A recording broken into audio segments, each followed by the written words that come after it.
ಕೇಸ್ಗಾಗಿ ಸಂವಿಧಾನ ಓದಲೇಬೇಕಾಗ್ತದೆ. ಆಗ ಅದರ ಮಹತ್ವ ಗೊತ್ತಾಯ್ತು. ಆ ನಂತರದ ದಿನಗಳಲ್ಲಿ ಸಂವಿಧಾನ ಓದ್ತಾ ಓದ್ತಾ ಅಲ್ಲಿ ನನಗೆ ಅಂಬೇಡ್ಕರ್ ಕಾಣಿಸಿತು.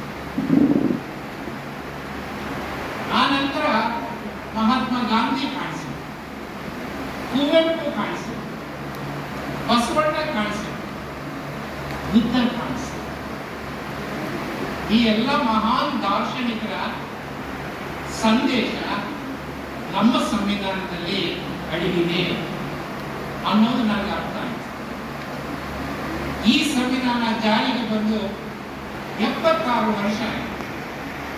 ಈ 76 ವರ್ಷಗಳಲ್ಲಿ ನಾವೊಂದಷ್ಟು ಸಾಧನೆ ಮಾಡಿದ್ವಿ. ಇಷ್ಟೆಲ್ಲ ಸಾಧನೆಯ ಮಧ್ಯೆ ದೇಶದ ಮುಂದೆ ಸಮಸ್ಯೆಗಳು ಇವೆ, ಸವಾಲುಗಳು ಇವೆ. ಈ ಸಮಸ್ಯೆಗಳಿಗೆ, ಈ ಸವಾಲುಗಳಿಗೆ ಕಾರಣ ಭಾರತದ ಸಂವಿಧಾನ ಅಂತ ಹೇಳಿ ಕೆಲವರು ಹೇಳ್ತಾ ಇದ್ದಾರೆ. ಅದು ಸತ್ಯಕ್ಕೆ ದೂರವಾದಂತಹ ಮಾತು. ಅವರು ಅಲ್ಲಿ ನಿಲ್ಲಿಲ್ಲ. ಸಂವಿಧಾನವನ್ನು ಬದಲಾಯಿಸಬೇಕು, ಸಂವಿಧಾನದಲ್ಲಿ ಜಾತ್ಯತೀತ ತೆಗೆಯಬೇಕು, ಸಂವಿಧಾನದಲ್ಲಿರ್ತಕ್ಕಂಥ ಸಮಾಜವಾದ ತೆಗೆಯಬೇಕು, ಸಂವಿಧಾನ ಅಪ್ರಸ್ತುತ, ಈ ರೀತಿ ಎಲ್ಲ ಚರ್ಚೆಗಳು ನಮ್ಮ ಮುಂದೆ ಇವತ್ತು ನಡೆಯುತ್ತವೆ. ಆದರೆ ನನ್ನ ಸಣ್ಣ ಅಭಿಪ್ರಾಯದಲ್ಲಿ ಇವತ್ತು ನಮಗೆ ಉಳಿದಿರೋದು ಒಂದೇ ಒಂದು, ಅದು ಸಂವಿಧಾನ. ಹಾಗಾಗಿ ನಾವೆಲ್ಲರೂ ಸಂವಿಧಾನದ ದಾರಿಯಲ್ಲಿ ನಾವು ಮುಂದುವರಿಯಬೇಕು.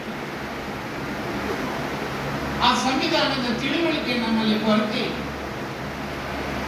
ಅದನ್ನು ನೀಗಲಾಡಿಸಬೇಕು ಅಂತ ಸಂವಿಧಾನ ಓದು ಒಳಗ ಒಂದು ಪುಸ್ತಕನ ನೀವು ಕೊಟ್ಟಿದ್ದೀರಿ. ರಾಜ್ಯದ ಉದ್ದಕ್ಕೂ ಕೋಲಾರನ್ನು ಒಳಗೊಂಡ ಅನೇಕ ನಮ್ಮ ಸಹಕಾರ ನೀಡಿದ್ರ ಪರಿಣಾಮ ಸಂವಿಧಾನ ಓದು ಕಾರ್ಯಕ್ರಮಗಳನ್ನು ಮಾಡಿ ಲಕ್ಷಗಟ್ಟಲೆ ಪುಸ್ತಕ ಮಾರಾಟ ಆಯಿತು, 1000 ಗಟ್ಟಲೆ ಕಾರ್ಯಕ್ರಮ ಆದರೂ ನಾವು ರಾಜ್ಯದ ಕೆಲವೇ ಜನರನ್ನು ತಲುಪಲಿಕ್ಕೆ ಸಾಧ್ಯ ಆಗಿತ್ತು. ಆದರೆ ಇಡೀ ಜನರನ್ನು ತಲುಪೋದಕ್ಕೆ ಏನ್ ಮಾಡಬೇಕು? ಆಗ ನಾವು ಯೋಚನೆ ಮಾಡಿದ್ದು ಕನಿಷ್ಠ ಒಂದು ಜಿಲ್ಲೆಗೆ 100 ಜನರ ಗಟ್ಟಿಮುಟ್ಟಾದ ಸಿಪಾಯಿಗಳನ್ನು ನಾವು ತಯಾರು ಮಾಡಬೇಕು. ಗಟ್ಟಿಮುಟ್ಟಾದ ಸಿಪಾಯಿಗಳು ಅಂತಂದ್ರೆ ಮಿಲಿಟರಿನೋ ಪೊಲೀಸೋ ಅಲ್ಲ, ಸಂವಿಧಾನದ ಸಿಪಾಯಿಗಳನ್ನು ತಯಾರು ಮಾಡಬೇಕು. ಸಂವಿಧಾನವನ್ನು ರಕ್ಷಿಸತಕ್ಕಂಥ ಸಿಪಾಯಿಗಳನ್ನು ನಾವು ರೆಡಿ ಮಾಡಬೇಕು. ಸಂವಿಧಾನವನ್ನು ನಾವು ಪ್ರಚಾರಕ್ಕೆ ತಂದು ಜನರ ತಿಳುವಳಿಕೆಯನ್ನು ಹೆಚ್ಚಿಸಬೇಕು ಅಂದ್ರೆ ಅದು ಒಬ್ಬಿಬ್ಬರು ಮಾಡೋ ಕೆಲಸ ಅಲ್ಲ. ಕನಿಷ್ಠ ಒಂದು ಜಿಲ್ಲೆಗೆ 100 ಜನ ಒಂದು ಗಟ್ಟಿಯಾದಂಥ ಸಿಪಾಯಿಗಳನ್ನು ತಯಾರು ಮಾಡಬೇಕು ಅಂತ ರಾಜ್ಯದ ಉದ್ದಕ್ಕೂ ಮಾಡಿಕೊಂಡು ಇವತ್ತು ನಾವು ಕೋಲಾರ ಈ ಕಾರ್ಯಕ್ರಮಕ್ಕೆ ವೇದಿಕೆ ಮೇಲಿರ್ತಕ್ಕಂಥ ಎಲ್ಲ ಮಹಿಳೆಯರ ಭಾಗವಹಿಕೆಯಿಂದ ಬಹಳ ದೊಡ್ಡ ನಮಗೆ ಶಕ್ತಿ ಬಂದಿದೆ. ಇನ್ನೂ ಅನೇಕ ಜಿಲ್ಲೆಗಳಿಗೆ ನಾವು ತಲುಪಬೇಕು.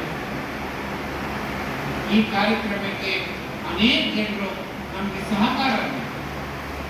ಮುಖ್ಯಮಂತ್ರಿಗಳ ರಾಜಕೀಯ ಕಾರ್ಯದರ್ಶಿಯಾದ ಗೌರವಾನ್ವಿತ ನಿಸಾರ್ ಅಹಮದ್ ರವರು, ಅವರ ಗೆಳೆಯರು ಕೂಡ ಈ ಕಾರ್ಯಕ್ರಮದ ಯಶಸ್ಸಿಗೆ ನಮಗೆ ಸಹಕಾರ ನೀಡಿದ್ದಾರೆ.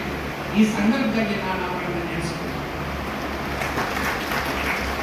ಸಮಾನ ಮನಸ್ಕರ ವೇದಿಕೆ ಮತ್ತು ಸಂವಿಧಾನ ಓದು ಬಳಗದ ಜೊತೆಗೆ ಅರಿವು ಭಾರತ ಶಿವಕನವರು, ಅರಿವುಲ್ಲಾ ಖಾನ್ ಅವರು, ಟಿ ವಿಜಯಕುಮಾರ್ ಅವರು, ಅರ್ಬಾಸ್ ಅವರು, ಮಂಜುನಾಥ್ ರೆಡ್ಡಿ, ಪಂಡಿತ್ ಮುನಿವೆಂಕಪ್ಪ, ಶ್ರೀನಿವಾಸ್, ಶಶಿಕುಮಾರ್, ವಕೀಲರಾದ ಸತೀಶ್, ಮಂಜುಳಮ್ಮ, ಗೋವಿಂದಪ್ಪ, ಸಾಹಿತ್ಯ ಪರಿಷತ್ತಿನ ಗೋಪಾಲಗೌಡರು, ಹೂವಳ್ಳಿ ನಾಗರಾಜು, ಈಗ ಅನೇಕ ಜನರು ನಮಗೆ ಸಹಕಾರ ನೀಡಿದ್ದಾರೆ. ಅವರೆಲ್ಲರಿಗೂ ನಾನು ಕೃತಜ್ಞತೆ ಸಲ್ಲಿಸ್ತೇನೆ. ಇವತ್ತು ಈ ಕಾರ್ಯಕ್ರಮಕ್ಕೆ ನಮ್ಮ ಆಹ್ವಾನದ ಮೇರೆಗೆ ಹಾಗೂ ಸ್ವಇಚ್ಛೆಯಿಂದ ಅನೇಕ ಆತ್ಮೀಯರು ಇಲ್ಲಿ ಹಿರಿಯರಾದಂಥ ಸಿ ಕೋದಪ್ಪಣ್ಣವರಿದ್ದಾರೆ, ವೆಂಕಟರಾಮ್ ಇದ್ದಾರೆ, ವೆಂಕಟಾಚಲವರಿದ್ದಾರೆ, ಪಂಡಿತ್ ವೆಂಕಟಪ್ಪನವರಿದ್ದಾರೆ, ಕೋಗಿಲೆ ಕೃಷ್ಣಪ್ಪನವರಿದ್ದಾರೆ, ನಮ್ಮ ಜಗನ್ನಾಥ್ ಅವರಿದ್ದಾರೆ, ನನ್ನ ಆತ್ಮೀಯ ಸ್ನೇಹಿತರಾದಂಥ ಒನ್ನೇಗೌಡರಿದ್ದಾರೆ, ಇನ್ನೂ ದೂರದಲ್ಲಿದೆ, ನನಗೆ ಕಾಣಿಸ್ತಾ ಇಲ್ಲ ಸರಿ. ನೀವೆಲ್ಲ ಬಂದು presence has given to me honour. ಇಡೀ ಸಂವಿಧಾನ ಓದು ಬಳಗಕ್ಕೆ ನಿಮ್ಮ ಭಾಗವಹಿಕೆ ನಮಗೆ ಗೌರವನ ತಂದುಕೊಟ್ಟಿದೆ. ನಾವು ಇನ್ನೊಂದಷ್ಟು ಕೆಲಸ ಮಾಡೋದಕ್ಕೆ ನಿಮ್ಮ ಈ ಸಹಕಾರ ಯಾವಾಗಲೂ ನಮ್ಮ ಜೊತೆ ಇರಲಿ, ಮುಂದುವರಿಯಲಿ ಅಂತ ಹೇಳ್ತಾ ಸಹಕರಿಸಿದ ಎಲ್ಲ ಬಂಧುಗಳಿಗೆ ಈ ಸಂದರ್ಭದಲ್ಲಿ ಕೃತಜ್ಞತೆಯನ್ನು ಸಲ್ಲಿಸ್ತಾರೆ. ಬಂಧುಗಳೇ, ನೀವೆಲ್ಲ ಸ್ವಇಚ್ಛೆಯಿಂದ ರಿಜಿಸ್ಟ್ರೇಷನ್ ಮಾಡಿಕೊಂಡು ದುಡ್ಡು ಕಟ್ಟಿ ಈ ಕಾರ್ಯಕ್ರಮದ 2 ದಿವಸದ ಅನುಭವವನ್ನು ಪಡೆಯೋಕೆ ಬಂದಿದೆ. ದಯವಿಟ್ಟು ನಿಮ್ಮ ಎಲ್ಲ ಕೆಲಸ ಕಾರ್ಯಗಳನ್ನು ಪಕ್ಕಕ್ಕಿಟ್ಟು, ಎಲ್ಲ ಚಿಂತನೆಗಳನ್ನು ಪಕ್ಕಕ್ಕಿಟ್ಟು, ಈ ಸಂಪನ್ಮೂಲಗಳು ಯಾರು ಕೂಡ TA ತಗೊಂಡು ಬಂದವರಲ್ಲ. ಎಲ್ಲರೂ ಸ್ವಇಚ್ಛೆಯಿಂದ ಆಳವಾದಂತಹ ಅಧ್ಯಯನ ಮಾಡಿ ಅನುಭವವನ್ನು ಪಡೆದು ಅವರ ತಿಳುವಳಿಕೆಯನ್ನು ನಿಮ್ಮ ಜೊತೆ ಹಂಚಿಕೊಂಡಿರ್ತಾರೆ. ಇವತ್ತು ನಾಳೆ ಅನೇಕ ವಿಚಾರಗಳ ಬಗ್ಗೆ ನಿಮಗೆ ವಿಚಾರವನ್ನು ತಿಳಿಸ್ತಾರೆ. ಅದನ್ನೆಲ್ಲ ನೀವು ತಿಳ್ಕೊಂಡು ನಿಮ್ಮ ರೂಮಲ್ಲೇ ನಿಮಗೆ ಮನೆಯಲ್ಲಿ ನಮ್ಮ ಎಕ್ಸ್ಪೆಕ್ಟೇಷನ್ ಏನಂತಂದ್ರೆ, ನೀವು ಜನರ ಬಗ್ಗೆ ಹೋಗ್ಬೇಕು. ನೀವು ಏನು ತಿಳುವಳಿಕೆಯನ್ನು ಪಡಿತೀರಾ ಅದನ್ನು ಜನರಿಗೆ ನೀಡಬೇಕು. ಜನರ ತಿಳುವಳಿಕೆಯನ್ನು ಹೆಚ್ಚಿಸಬೇಕು. ಆ ಮುಖಾಂತರ ನಾವು ಸಂವಿಧಾನವನ್ನು ರಚಿಸಬೇಕು.